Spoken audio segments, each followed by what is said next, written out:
아는 기자 아자 시작합니다. 이 10대 약물 중독 그 실태를 취재 중인 사회일보 최주영 기자와 이야기 나눠보겠습니다. 사실요, 이 나비약은 많이 들어본 거예요. 그런데 이 잘못 복용하면 부작용이 큰가 보죠. 말씀하신 것처럼 생긴 것처럼요. 이 나비 모양을 했기 때문에 나비약으로 부릅니다. 대표적인 식욕 억제제 중 하나인데 부작용, 먼저 영상부터 보시겠습니다. 아버지 브레이크 사이드 당기시고 사이드 당기세요. 사이드. 네.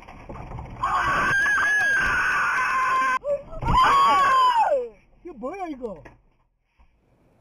마치 게임을 하듯이 차량이 이리저리 움직이는데 지난 2월에 제주 서귀포시에서 20대 여성이 운전하던 승용차가 경찰차 등 차량 6대를 들이받는 사고입니다.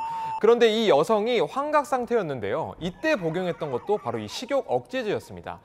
당시 여성은 전쟁 상황이라 다른 차량을 대피시키려고 했다라는 다소 황당한 진술을 하기도 했었는데 1회 복용 분량보다 2배 넘는 양을 삼켰던 것으로 알려졌습니다.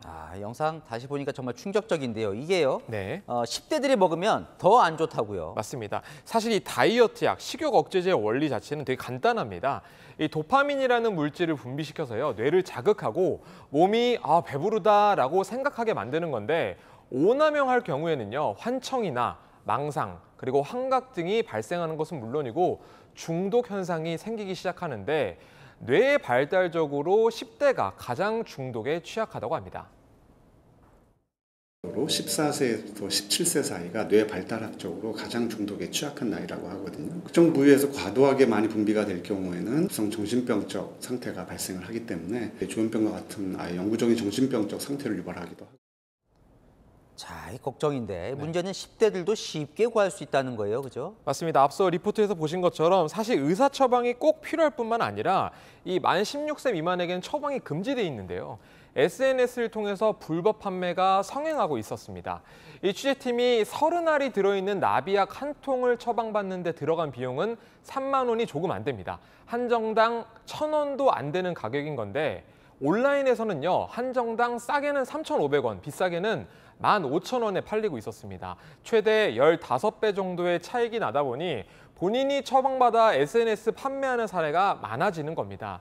취재 과정에서 만났던 한 20대 판매자는요, 불법인 것을 알았지만 10대들에게 팔아도 문제되지는 않을 것 같았다라고 경찰에 진술했는데요.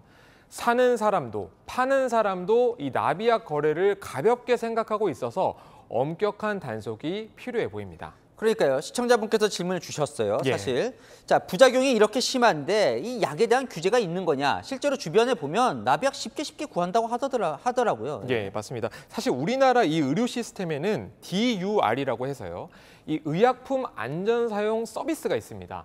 개인이 같은 약을 중복해서 처방받지 않는지 감시가 가능한 것인데 병원에서 워낙 다이어트 약으로 경각심 없이 처방을 해주다 보니 이 DUR도 무력해진 셈입니다.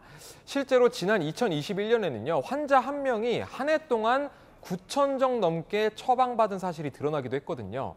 1년간 매일 25알을 복용할 수 있는 양입니다. 이 나비약 남용을 왜 막아야 하는가?